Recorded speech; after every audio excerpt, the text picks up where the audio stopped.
gabi, Gerald. Hindi na malaman ng mga kapitbahay.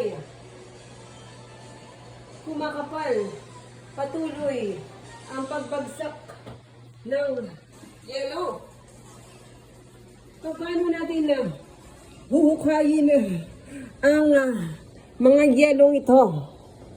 Patuloy sa pagpatak at walang katapusan na mukhang magdamagan ang pagpatak ng yelo. Tulungan tayo ng Diyos na may kapal. Malinis ba rin sa gawi doon na yan ang sitwasyon na dito sa aming barangay. Karen, may nakita ka na bang nag-plow dyan sa kalsada? Meron na.